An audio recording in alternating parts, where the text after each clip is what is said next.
Imagine walking down an empty street on a stormy night when a faint whisper catches your ear.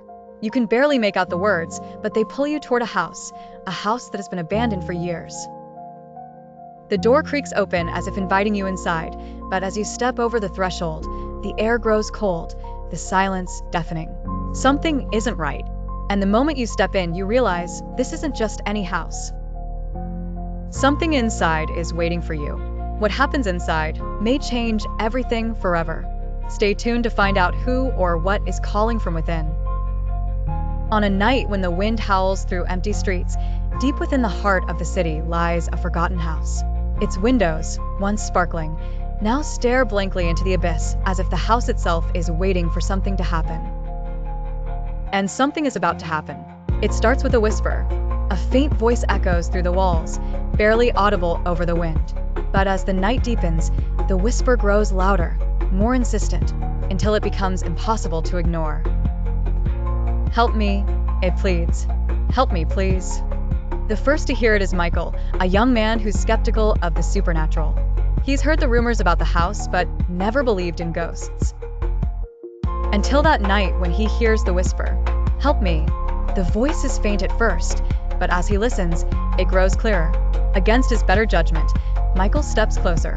The door creaks open as if inviting him in. He steps inside, his heart pounding. The air is thick, suffocating, as though the house is holding its breath. The floorboards groan beneath him as he climbs the stairs. At the top of the stairs, he sees it, a shadow flickering at the end of the hall. His pulse quickens, but before he can react, the shadow disappears. His instincts scream at him to leave, but something keeps him going, driving him deeper into the house.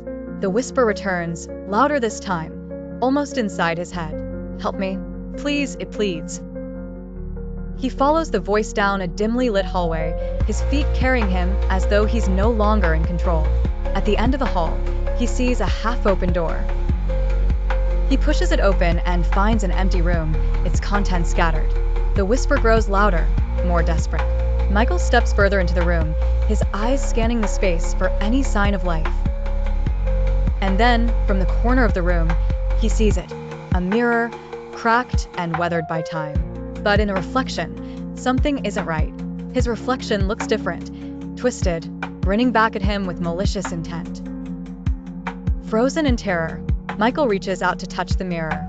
The moment his fingers brush against its cold surface, the reflection begins to move on its own. It steps forward, reaching toward him. With a sickening jolt, the reflection grabs him and pulls him into the glass, swallowing him whole. Everything warps. The room fades, replaced by darkness. He tries to scream, but the silence consumes him. The only sound is the whisper, "Help me, help me."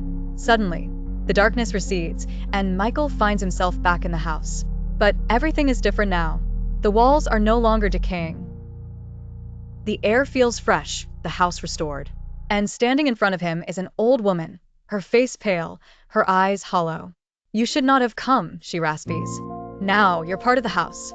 Forever." Michael tries to back away, but his legs betray him, locking in place. The woman smiles, her grin twisted and cruel. As she steps forward, the walls close in, trapping him inside. There's no escape now. The house has claimed him, just as it has countless others before him.